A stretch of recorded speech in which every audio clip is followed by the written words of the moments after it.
बिस्मिल्लाहिर्रहमानिर्रहीम जी। Medicinal knowledge में आप सबको खुशामदीद। आज मैं आपके साथ बात करने जा रहा हूँ साइड इफ़ेक्ट्स और एडवर्स इफ़ेक्ट्स के बारे में। ठीक है, इन दोनों का कंपैरिजन करेंगे हम।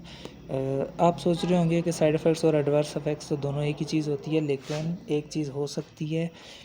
हम फार्मेसी के अंदर अगर बात करें या मेडिसिन्स को लेके, ड्रग्स को लेके बात करें, तो साइड इफ़ेक्ट्स और एडवर्स इफ़ेक्ट्स दोनों अलग अलग चीज़ें होती हैं।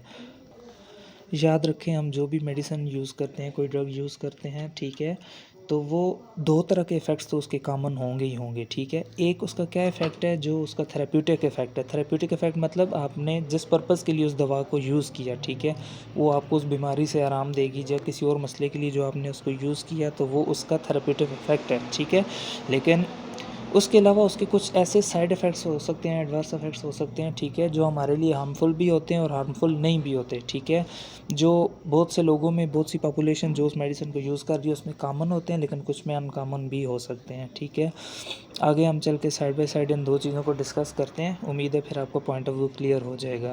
ठीक है, सबसे पहले साइड इफ़ेक्ट्स की अगर हम बात करते हैं जी, तो साइड इफ़ेक्ट्स हमारे पास कॉमन इफ़ेक्ट्स होते हैं। ठीक है, प्रेडिक्टेबल होते हैं। प्रेडिक्टेबल का मतलब ये कि ये हमें पहले से पता है कि ये इस मेडिसिन का साइड इफ़ेक्ट है।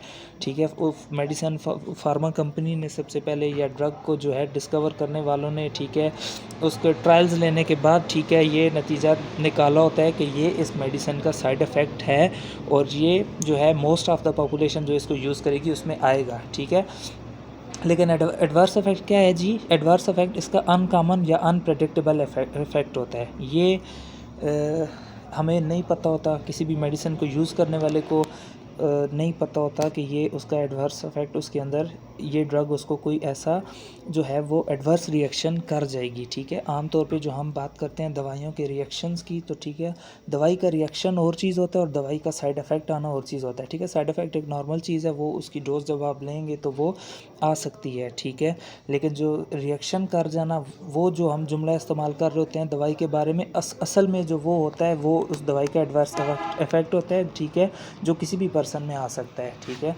लेकिन साइड इफ़ेक्ट्स जो होते हैं ये कॉमन होते हैं। ये हमारे पास मोस्ट ऑफ़ द पॉपुलेशन, जो भी जितने भी लोग उस दवाई को इस्तेमाल कर रहे हैं, उनके अंदर आ सकते हैं। अगर इसकी इंटेंसिटी की बात की जाए, तो साइड इफ़ेक्ट्स जो होते हैं, मतलब वो माइल्ड टू मॉडरेट इंटेंसिटी के होते हैं। ठीक है, मतलब कि वो बहुत हल्के फुल्के साइड इफ़ेक्ट्स होते हैं। ठीक है, वो आ सकते हैं दवाइयाँ खाने से, दवाइयाँ लेने से, ठीक है, उनको यूज़ करने से किसी भी बंदे में। ठीक है, और वो एक्सेप्टेबल होते हैं, वो कोई ऐसा हमें किसी भी ख़तरनाक हद तक नहीं लेके जाते। ठीक है, लेकिन जो एडवर्स इफ़ेक्ट्स होते हैं वो सीवियर होते हैं, और उनके लिए जो है कभी कभी हमें उस मेडिकेशन को स्टॉप कर देना चाहिए, और करना पड़ता भी है। ठीक है, और उसके लिए हमें मेडिकल इंटेंशन चाहिए होती है। साइड इफ़ेक्ट जो होता है, मैंने कहा, वो हम टॉलरेट कर सकते हैं। ठीक है, एक्सेप्टेबल है, लेकिन एडवर्स इफ़ेक्ट को कोई भी पर्सन जो है वो टॉलरेट नहीं कर सकता। एडवर्स इफ़ेक्ट टाइम के साथ साथ उसकी इंटेंसिटी बढ़ने लगती है। ठीक है, लाइफ थ्रेटनिंग कंडीशंस भी हो सकती हैं। अगर इसके सोल्यूशन की बात करें, या ठीक है, जैसे कोई चीज़ें आ जाती हैं जिस्म के अंदर, चेंजेस, वो खुद ब खुद हल भी हो जाती हैं। ठीक है, लेकिन जो साइड इफ़ेक्ट्स तो ऐसे हल हो सकते हैं, ठीक है, अपने टाइम के साथ जो है वो रिज़ॉल्व हो जाते हैं, लेकिन एडवर्स इफ़ेक्ट जो हैं वो रिज़ॉल्व नहीं होते टाइम के साथ साथ, और उनके लिए हमें प्रॉपर ट्रीटमेंट चाहिए होता है, या प्रॉपर जो है इंटरवेंशंस चाहिए होती हैं, उसके लिए हमें तवज्जो देनी पड़ती है। और साइड इफ़ेक्ट, जैसे मैंने सबसे पहले कहा, ठीक है, वो मोस्ट ऑफ़ द पॉपुलेशन में कॉमन होते हैं। ठीक है, आप सेम जो है मेडिसिन या ड्रग जो है वो जितने भी लोगों को देंगे, उसमें जो है ना, किसी को उसकी इंटेंसिटी कम होगी, किसी को ज़्यादा होगी, लेकिन साइड इफ़ेक्ट्स आएंगे ज़रूर। ठीक है, लेकिन जो एडवर्स इफ़ेक्ट होते हैं वो वेरी कर रहे होते हैं फ्राम पर्सन टू पर्सन। ठीक है, ऐसा नहीं है कि उस दवा को इस्तेमाल करने वाले हर बंदे के अंदर उसका कोई सीरियस एडवर्स इफ़ेक्ट भी आएगा। ठीक है, एडवर्स इफ़ेक्ट ऐसी चीज़ है जो जिस्म जो है कभी कभी कुछ चीज़ों को एक्सेप्ट नहीं करता, तो उससे बहुत सारे अजीबोगरीब किस्म के रिएक्शंस शुरू हो जाते हैं दवाइयों के। ठीक है, इसीलिए इनको एडीआरस कहा जाता है, एडवर्स ड्रग रिएक्शंस भी कहा जाता है, क्योंकि ये इनको सादा ज़ुबान में जैसे आप कह लें कि जो दवाई रिएक्शन कर जाती है किसी बंदे पे, ठीक है, तो ये वो एडीआरस ही होते हैं उस ड्रग के, जो किसी भी पर्सन में आ सकते हैं, और इनके लिए ज़रूरी नहीं होता कि ये हर पर्सन में आएंगे। ठीक है, किसी भी बंदे में, किसी भी कंडीशन में उसके जो है वो एडवर्स इफ़ेक्ट आ सकते हैं। ठीक है, कुछ एग्जांपल्स मैं आपके सामने लेके आया हूँ। ठीक है, ये एग्जांपल्स डिस्कस करूँगा तो आपको समझ आ जाएगी कि साइड इफ़ेक्ट्स क्या हो सकते हैं और एडवर्स इफ़ेक्ट्स क्या हो सकते हैं। अच्छा जी, साइड इफ़ेक्ट्स की अगर हम बात करें तो एंटी हिस्टामिन्स कल जो मैंने डिस्कस किया था, ठीक है, कैटेगरीज़। एंटी हिस्टामिन वो कैटेगरीज़ है ड्रग्स की जो हम एंटी एलर्जिक्स भी इनको कहते हैं, और ये हम एलर्जी के लिए जो दवाइयाँ लेते हैं उनको कहा जाता है, ठीक है। वो सारी की सारी इस कैटेगरी में आते हैं, एंटी हिस्टामिन्स। तो मतलब एंटी हिस्टामिन्स या एंटी एलर्जिक्स जो मेडिसिन है, इस ग्रुप में तकरीबन जितनी भी मेडिसिन आती हैं, ठीक है, उसमें ज़्यादातर मोस्ट जो है मैक्सिमम जो है वो सेडेशन कास्ट करती हैं, ठीक है। सेडेशन का मतलब क्या कि एंटी एलर्जिक दवा लेने से बंदे के ऊपर गनूदगी तारी हो सकती है, ठीक है। तो ये जो है ये जितनी भी एंटी हिस्टामिन्स एंटी एलर्जिक होती हैं उनका साइड इफ़ेक्ट्स है, ठीक है। उसके अलावा एंटीबायोटिक्स की हम बात करें, ठीक है, तो एंटीबायोटिक्स जो हम लेते हैं बैक्टीरियल इन्फेक्शन के अगेंस्ट जो भी हम दवाइयाँ लेते हैं, ठीक है। एंटीबायोटिक्स, गला चेस्ट ख़राब हो जाती है, कोई एब्डोमेन में इन्फेक्शन है, ठीक है, कोई स्किन के ऊपर इन्फेक्शन हो जाता है, बैक्टीरियल इन्फेक्शन, तो उसको ट्रीट करने के लिए हम जितनी भी दवाइयाँ खा रहे होते हैं, ठीक है, तो उन दवाइयों के इस्तेमाल की वजह से हमारा जो GIT है वो डिस्ट्रेस हो जाता है, ठीक है। GIT मतलब गैस्ट्रो इंटेस्टिनल ट्रैक, हमारे हाजमे का जितना भी निज़ाम है, ठीक है, तो वो जो है वो थोड़ा सा थोड़े टाइम के लिए जब तक हम वो थेरेपी ले रहे होते हैं, एंटीबायोटिक्स का कोर्स कर रहे होते हैं, तो उससे हमारा जो भी GIT है वो थोड़ा सा डिस्ट्रेस हो सकता है, मतलब उस पर दबाव पड़ सकता है, ठीक है, हाजमा ख़राब हो सकता है। इसके अलावा जी एंटी डिप्रेसेंट्स हम लेते हैं। एंटी डिप्रेसेंट क्या है, वो लोग जिनको डिप्रेशन वगैरह का मसला होता है, एंजाइटी होती है, ठीक है, वो जो दवाइयाँ ले रहे होते हैं दिमाग से मुतालिक, एंटी डिप्रेसेंट्स उनको कहा जाता है। तो मैक्सिमम मोस्ट जितनी भी एंटी डिप्रेसेंट्स हैं उनका भी एक साइड इफ़ेक्ट बहुत कॉमन है, हर बंदे में आ सकता है, ठीक है, जो उनको ले रहा होता है, तो वो है जी ड्राई माउथ। इनको लेने से हमारा मुँह जो होता है वो खुश्क महसूस होने लगता है हमें, ठीक है, मुँह खुश्क हो जाता है, सूखा सूखा लगता है। तो ये जो थे ये कुछ साइड इफ़ेक्ट्स थे जो मैंने कैटेगरीज़ के हिसाब से आपके साथ डिस्कस किए, ठीक है, कि फ़लाँ कैटेगरीज़ में से कोई भी दवाई उठा के आप लेंगे तो हर बंदे के अंदर ये साइड इफ़ेक्ट आ सकता है, ठीक है, ये कॉमन होते हैं। तो अगर एडवर्स रिएक्शंस की बात की जाए जी, तो एडवर्स रिएक्शन में क्या है जी, कभी कभी कोई बंदा मेडिसिन यूज़ करता है तो उसके साथ जो है ना वो स्वेयर इश्यूज़ शुरू हो जाते हैं GIT से रिलेटेड, ठीक है। GIT से रिलेटेड वो स्वेयर इश्यूज़ क्या होंगे, नाज़िया, वोमिटिंग या डायरिया, ठीक है। नाज़िया कहते हैं दिल मतलाना, दिल मैला होना, वो वाली कैफियत के जैसे लगे कि हमें अभी उल्टी होने वाली है। वोमिटिंग तो क्या है कि जो वोमिटिंग में आपको उल्टियाँ स्टार्ट हो जाएंगी। डायरिया जो है वो डायरिया तक कुछ मेडिकेशन जो ऐसी होती हैं वो काज कर सकती हैं, और वो स्वेयर डायरिया होता है। और ये जो GIT के रिलेटेड इशू होते हैं स्वेयर, ये ठीक है हर पर्सन में नहीं होते, ये किसी किसी पर्सन में आते हैं उस ड्रग की वजह से। तो ये हो गया उसका उस ड्रग का ADR, ठीक है, ये कॉमन नहीं होता, हर बंदे को दवा लेने से ना उल्टी आती है, ना दिल मैला होता है, ना उसको पेचस लग सकते हैं।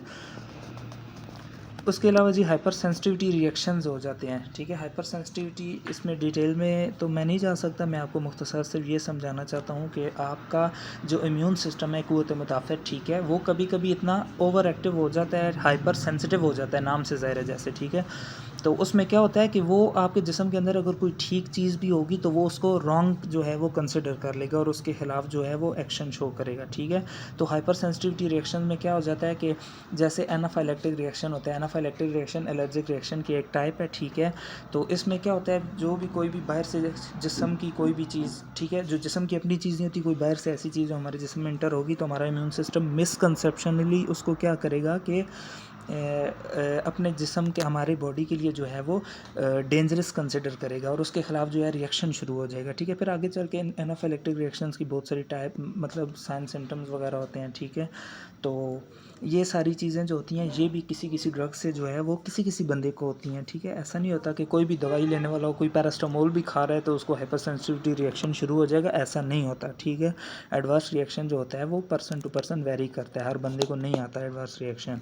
अच्छा, उसके अलावा जी कुछ मेडिकेशंस ऐसी होती हैं जो कि ऑर्गन डैमेज कर देती हैं बंदे का, ठीक है। ये उन ड्रग्स के जो है वो एडवर्स रिएक्शन है किसी किसी बंदे में आ सकते हैं, ठीक है। अब ऑर्गन डैमेज में सबसे ज़्यादा जो है ना, अगर आपकी दवाइयों के हिसाब से देखा जाए और आपके इंटरनल ऑर्गन जो हम बात करते हैं डैमेज हो सकते हैं, तो उनमें किडनी और लिवर जो है जी ये टॉप ऑफ द लिस्ट होंगे, ठीक है। क्यों होंगे कि किडनीज़ आपको पता है कि एक्सक्रीशन में काम कर रहे होते हैं उस दवाई को, ठीक है, उसके मेटाबोलाइट्स को, एक्स्ट्रा जो कुछ भी है हमारी बॉडी के ब्लड के अंदर उसकी एब्जॉर्प्शन के बाद, ठीक है, उन सारी चीज़ों को एक्सक्रीट करते हैं। हैं। तो अगर किडनी सही से एक्सक्रीट नहीं करेंगे तो ठीक है, अगर वो डैमेज हो जाएंगे तो ज़ाहिर है वो सही से एक्सक्रीट ही नहीं करेंगे। और बात की जाए लिवर की, तो लिवर जो है इसको तो लार्जेस्ट फैक्ट्री भी हम कहते हैं, ठीक है, मेटाबॉलिक फैक्ट्री के ये जितनी भी हम जो अपनी डाइट से लेके मेडिसिन से लेकर एनीथिंग एल्स जो भी हमारे जिस्म में आएगी, ठीक है, सबसे पहले लिवर उसको डिटॉक्सीफाई करता है, ठीक है।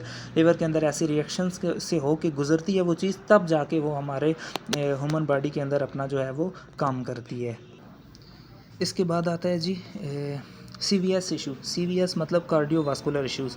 कुछ मेडिसिन ऐसी होती हैं उनके सीवियर एडवर्स इफ़ेक्ट्स में जो है हमारा BP और हार्ट रेट बहुत बुरी तरह मुतासर हो सकता है, ठीक है। कुछ के यूज़ करने से BP भी ज़्यादा होगा, हार्ट रेट भी ज़्यादा होगा। कुछ ऐसी होती हैं जो BP को भी बहुत ज़्यादा लो कर देती हैं, या अपने हार्ट रेट जो हमारा जो पल्स रेट है, ठीक है, उसको भी बहुत ज़्यादा लो कर देती हैं, ठीक है। तो ये भी जो है ये अनकॉमन होता है, किसी किसी में हो सकता है, कॉमन नहीं होता कि किसी भी दवाई लेने से किसी भी बंदे को जाके जो है ये मसला शुरू हो जाए। कुछ ड्रग्स कुछ बंदों के ऊपर ऐसा इफेक्ट काज कर सकती हैं। उसके अलावा हमारे पास कुछ ऐसी मेडिसिन भी होती हैं जो एनीमिया काज करती हैं। एनीमिया का मतलब खून की कमी, ठीक है, वो हमारे RBCs को, रेड ब्लड सेल्स को डिस्ट्रॉय कर सकती हैं, ठीक है। हमारे बोन मैरो के ऊपर इतना बुरा असर कर सकती हैं कि बोन मैरो, चूँकि सबको पता है हमारे ब्लड सेल्स की फॉर्मेशन वहाँ पे हो रही होती है, वो मैच्योर होते हैं, फिर ब्लड के अंदर शामिल होते हैं, वो सारा एक प्रोसेस होता है। तो ज़ाहिर है जब हमारा बोन मैरो ही डिस्ट्रॉय हो जाएगा तो उसके बाद जो है वो हमारा मुसलसल जो है वो खून की कमी हमें होना शुरू हो जाएगी, क्योंकि नए जो ब्लड सेल्स होंगे हमारे, चाहे वो वाइट ब्लड सेल्स हों, प्लेटलेट्स हों, रेड ब्लड सेल्स वगैरह जो कुछ भी होगा, ठीक है, तो वो वहाँ पे बनना रुक जाएगा। तो उसके नतीजे में हमें क्या होगा, एनीमिया स्टार्ट हो जाएगा। तो ये था जी साइड इफ़ेक्ट्स और एडवर्स इफ़ेक्ट्स का थोड़ा सा कंपैरिजन, ठीक है। दोनों नाम से तो दोनों मिलती जुलती चीज़ें लगती हैं, लेकिन फार्मेसी के अंदर ये बिल्कुल भी सेम नहीं हो सकती, ठीक है, ये दो अलग अलग चीज़ें हैं। तो वीडियो अगर अच्छी लगे तो उसको लाइक कर दें, ठीक है, चैनल को सब्सक्राइब कर दीजिएगा। नेक्स्ट वीडियो में किसी नेक्स्ट टॉपिक के साथ आपसे मुलाकात होगी। अल्लाह हाफ़िज़।